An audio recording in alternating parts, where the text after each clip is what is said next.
Basic AI is based off of Algebra 2. It's conditional statements. So if then is what the language you put in the model. So if let me give you an example. If Wani is an anthropologist, then now I type in what I want the response to be. Then she knows a lot about bones. I type that in there. You can type whatever the fuck you want in there, right? And you can really get creative with it.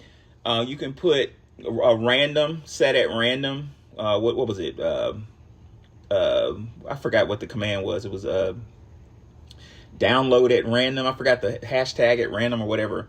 But you can put random in there. I can put, if Wani's an anthropologist, then a word bank. She either A, she knows a lot about bones.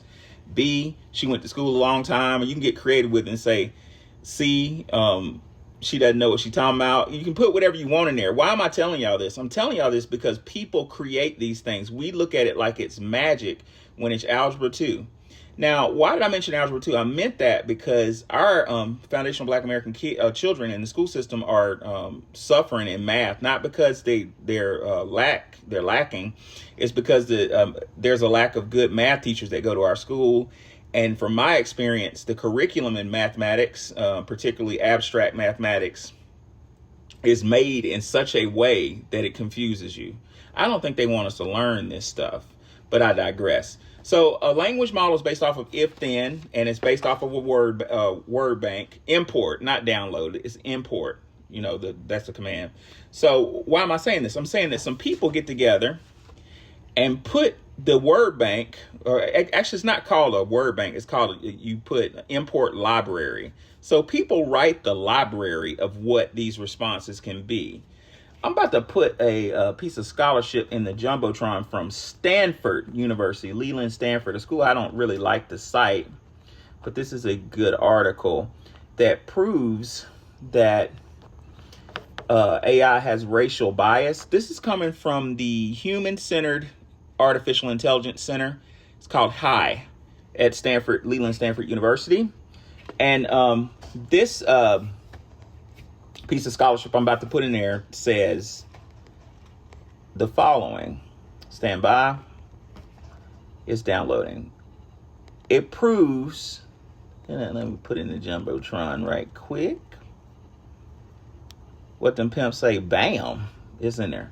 All right, so my uncle was a pimp. He used to say bam. Anyway. What year time? The like 90s? Yeah, oh, the 80s and the 90s. His name, well, I shouldn't say his name. Well, let's say they call him the skipper. Like, here comes the skipper. And his theme was a captain, you know, like skipper. And they used to say, did he have on a sailor hat? Yeah. These women got pimped by a sailor hat. By a sailor hat. Like one of them old, wow. Them old black men, they got a sailor hat on, and he had a gold chain that had an anchor on it.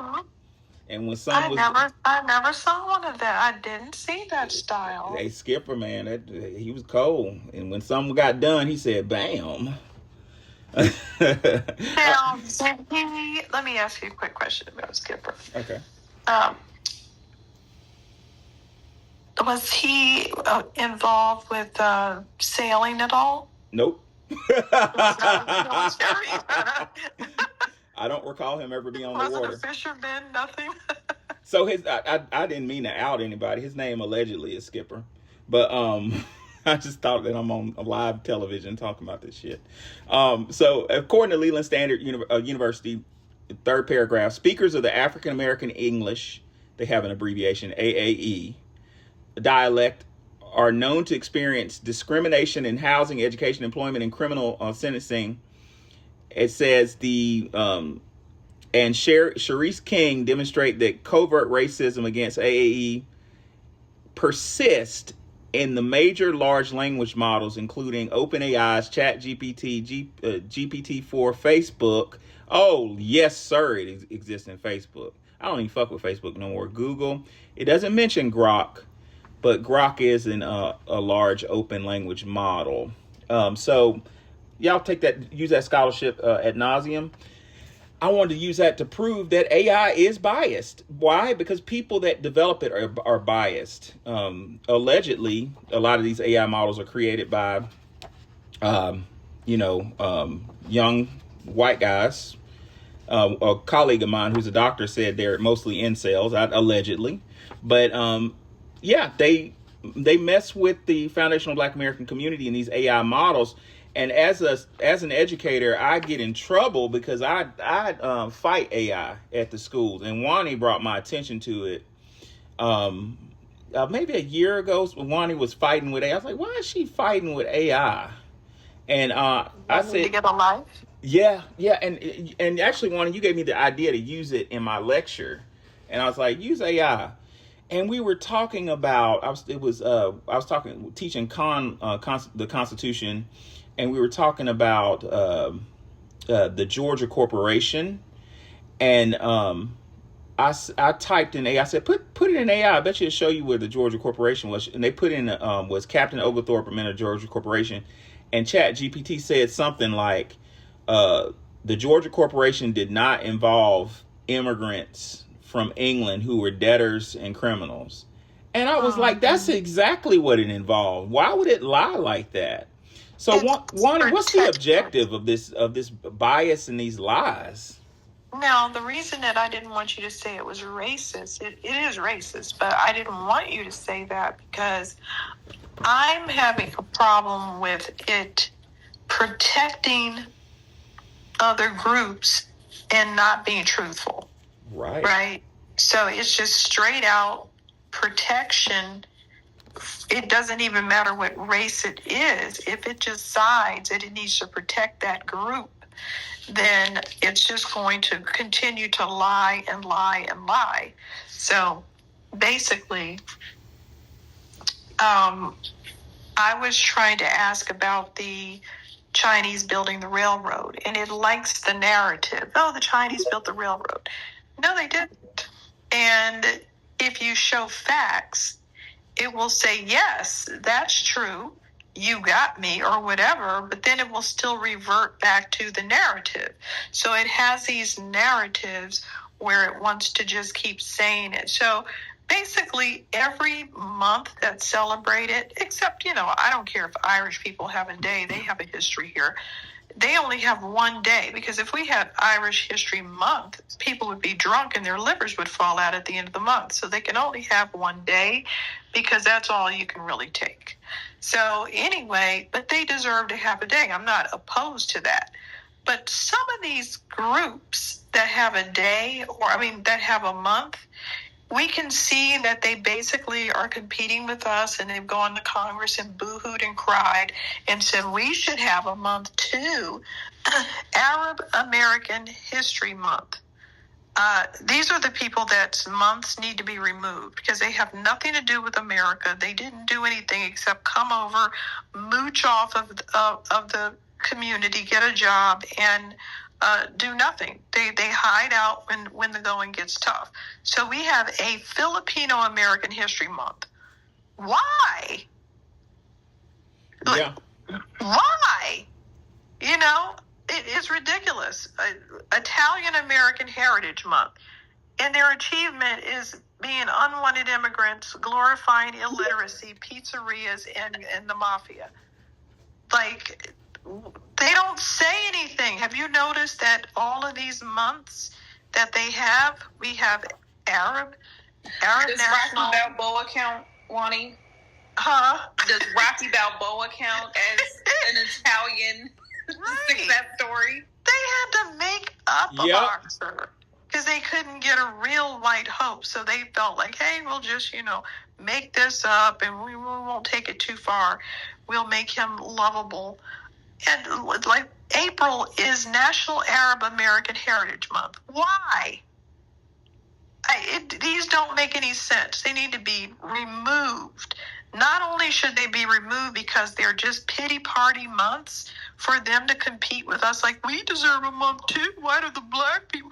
Well, the black people have a month because we actually did something for the country. You're here because of all the agricultural gold that we built up in this country. This country wouldn't be a superpower without the cotton is king and all the rest of it. So they're here because of it. So basically, what it was trying to do is give all of these people a reason to say that they deserve a month, and then caving at the end and saying, yeah, they don't deserve a month. They didn't do anything. Like, it just basically agreed that all of these people that have these months don't deserve a month, but they have cried and boo-hooed to the government because they want to compete with us, but they don't compete with us. They don't say anything. I remember during Asian History Month, they were talking about that. What was that Asian guy that played basketball? Linsanity. Linsanity? That's what you want to talk about for 30 days? Then the Hispanic History Month, they were literally talking about Ricky Ricardo. These people are sick. I could do better with defining things that they've accomplished. But again, it's not an accomplishment to me. You just literally ran over to someone else's country to get on a refugee program or get a job and go to school. That is not contributing to the United States of America. It's just you being a mooch. And if I can join in on Wani's rant, we can also, I didn't hear Wani mention Caribbean Heritage Month, or what is it, Haitian Heritage Day or month or whatever. So we also see that the melanated immigrants from the Caribbean, again, have been delineating from us. They don't see how they fit into Black History Month, and so they need their own separate heritage months for Caribbean Heritage Month, Haitian Heritage Month, etc., so on and so forth. But we saw this year that the Caribbeans were so ashamed to celebrate their Heritage Month that they began to create these knockoff Juneteenth events and celebrations when they have the entire month of June to celebrate Caribbean heritage. And they chose to tether on, per usual, to Juneteenth. And interestingly enough, with a lot of people of Caribbean lineage, they can also, but they don't, tether on to Hispanic Heritage Month because a lot of them have Hispanic lineage. Right. And here's the thing, not only do they have Hispanic lineage, but they have Latino lineage. So at work, what I started to bring out to all of these Caribbean people is, well, you're from Jamaica. Do you all have the same level of energy for Hispanic Heritage Month as y'all do to try to tether on to Juneteenth? How about the Haitians, the non-Hispanic Latinos? What are y'all doing? Oh, well, we don't really identify. Oh, well, I didn't know I had a abuela back in Jamaica. Like, I literally had a coworker who told me, which I respect the fact that she did the research. She found out that she actually has a Spanish grandmother, great-grandmother, or whatever from Spain. But it should not have taken a foundational Black American to be the person to tell you to look into your Caribbean heritage, to look into your Latino heritage, to look into your Hispanic heritage. It shouldn't have taken me to do that. However, these people will beg, whine, and cry to Congress, to the Congressional Black Caucus, and all of these other do-nothing groups for FBAs to go up there and get these heritage months. And again, you don't even do the research into your own damn heritage. You're trying to find a way to tether on to everything the foundational Black Americans are doing, or Black History Month, or whatever. You're not even doing the damn the research. You're not even doing the work. You're just here, mooching and leeching.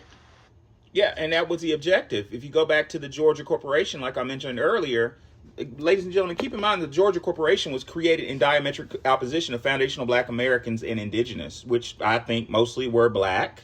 What do you mean? If you look at back to pre-American Revolution during the 13 colonies, the 13 colonies were manned by basically nobility, British nobility, and their relatives, and the enslaved Africans, if you will, on the colonies would run away and keep running until they bumped into the air quote Indian. Wani, I'm getting to a point where I hate using these words because I know that they're just like some fictitious shit that Europeans made up, but I digress.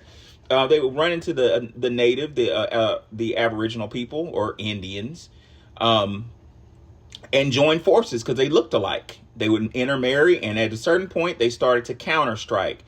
We, the Aboriginals and pre-colonial, colonial Africans, enslaved Africans, were striking the slave colonies so hard that Benjamin Franklin wrote home to Mama. He wrote to the Queen and said, "They're beating us. What should I do?" She reached out to her most brilliant tactician, Captain James Oglethorpe. And Oglethorpe came up with this immigration tactic. Immigration is the brain baby of Captain Oglethorpe, who created the Georgia Corporation. Now, any of y'all who've lived in Georgia or Atlanta understand the damage that he did, because Atlanta is top down, basically, what did Alexander Hamilton call it? Federalist, like just rules. I can't even make a fucking U-turn in Atlanta. It's roads, it's like blocks up. I feel like I'm on a rat in a damn cage, but I digress. But what happened was Oglethorpe came up with the brilliant idea to use immigrants to attack us as a buffer. And that war for a tactic kept mutating. It turned into white English immigrants, right? The criminals, the debtors, the degenerates, the pedophiles. Not my words of academic canon. And it worked. It kept us in check. So one thing about Europeans, if something doesn't work, they throw it away. And if it works, they keep using it. So we're looking at the Oglethorpe 5.0 or 7.0 with the immigrants. They just kept using different groups. They went from the English to the Irish to the Italians to the Germans to the Arabs. To the Chinese, to the Arabs, to the Africans, which pisses us off, to the ninth power. And now we're at the Indian migration. But my point of bringing that up is it's been used as a warfare tactic and a very effective one. I'm going to give a couple more examples of these Heritage Months. We have French American Heritage Month. Okay. So, yes, French people have something to do with America, but a whole month because you have something to do with Mardi Gras and some of the cooking. What are we talking about you for a month for? And have you ever heard them talking? Because when I looked up this Caribbean American Heritage Month, they showed me a big bunch of vegetables. Look at these fresh vegetables we have because we're Caribbean. What? But you're over here. We have vegetables here. You're showing us vegetables like these are only Caribbean vegetables. So part of the issue that this is an example of the wokeness, if you will, of grok. So I was doing the Olympics between our culture and other cultures. I was going to do it country to country, but I decided to do it region and even continent, like Black American culture versus all the parts of Africa. And they have to judge each component that I lay out. So grok originally came back and said that one of the things was sports. It originally came back and said that Caribbean sports were equal to Black American sports. Really? Not at all. One sports person and basically are all into track and field. We have broken barriers in 50 sports and competitions, have hundreds of legends. Were in the Olympics 50 years before they even heard of the Olympics.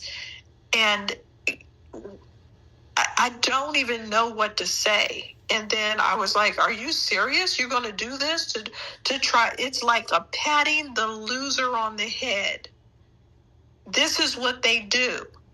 Every time you try to pit yourself up against one of these groups, and if they detect that the group is lame, they'll just start lying. That's how you know they're really lame, because they start lying and saying that Usain Bolt is equal to 100 legends, and he's not. So therefore, and they just start coming up with some. Well, what about the Kenyans? They have the long distance running. Okay, good. They still don't measure up. But they keep, when they know the group is lame and doesn't have a lot of culture, they start padding and deflecting and trying to make up what they want. And I don't know what that is. Now, I'm not saying that they wouldn't defend us, because if I'm a white supremacist and I go on here and go, black people didn't do anything, they don't have any sports or music, they're just a bunch of criminals, Grok is going to come back and say that's not true. But when it comes to us, it's like almost everyone that we would try to compare ourselves to is lame, and they're going to defend them to the death. And that's what I learned today about when I was pitting us up against these groups, because literally Grok has admitted we won the Culture Olympics against everyone, and said that the Greco-Roman Empire got silver, and that the Egyptians got bronze. We won. And these two powerful empires got gold. I mean, they got bronze and silver. I don't know about that, but we did very well. And I'll give you the different groups that we compared ourselves to, point by point. I'm good friends with an Olympic gold. I'm not going to say her name because, I'm going to respect her privacy. She's a really good friend of mine. We talk all the time. But she's a Olympic gold medalist from the 90s. She has 2 golds and 1 silver. And she's from just to give you a little dichotomy, she's from a very poor neighborhood, and went from a poor, dangerous neighborhood in Memphis to 2 gold medals and an Olympic silver medal. I mean, we're phenomenal. Like, I don't know how we did what we do. We're not, what I'm trying to say in conclusion is we're not equatable to these groups. A lot of these countries, as quiet as it's kept, put a lot of money behind their athletes. Like, here's what I wanted to say. Go. It said, when I was talking about our sports ability, this thing had the nerve to say that the Africans were colonized. That's why they're not as good at sports as you are. And the United States has more money. Wow. And I was like, we were chattel enslaved. And we're the reason the United States has money. Why wouldn't we be able to use that money to help us get trained for the Olympics? I mean, the logic doesn't make any sense. To try to give the Africans a pass for being poor at sports by saying they were colonized and ignore what we went through. So anyway, I compared us as a group. Now, remember, we're a small group in the United States of America. And I'm judging us as a culture against these full-blown countries and, in fact, a continent. So it was us against the Caribbeans, us against the South Americans, us against the Arabs, us against the Chinese, us against the Japanese, us against the Southeast Asians. There's some overlap. And people in South Pacific Islands, us against South Asians, us Indians and Pakistanis, us against Scandinavians, us against Eastern Europeans, us against Russians, us against Gypsies, that was easy, us against Western and Southern Europeans, and us against basically all of Africa, because West, Central, South, and East Africa. Do you know that we were still declared the winners, even though we were against an entire continent? And on everything, influence, sport, just civil rights, music influence, just every point. Wealth. We have more wealth than a lot of people that we don't really realize that we have more wealth than entire clunks of not just one country, chunks of countries. We didn't fare very poorly against the Europeans. And they got all their wealth from colonizing people. And we didn't do bad. We won. Wow. Yeah. What are your thoughts, Mr. Freedom? Hey, how you doing, party people? Hey. What's going on, guy? Oh, I'm glad everything worked out. The last space crash, I was like, oh man, they getting at them. This is an interesting conversation. I saw you fighting. I saw you swinging and windmilling. Sister Wadi. With AI. I just want to say, Grok hate to see Wani coming. Grok hate it. Just wearing it out, right? It's like, oh Absolutely. shit, she's here. It's hilarious. But I wanted to come up because I want you to correct me if you can, Professor. I have an interesting way of speaking to Grok, and you have a totally different, from learning how to like create this thing. Uh-huh. It responds to me differently, and I'll give you an example, okay?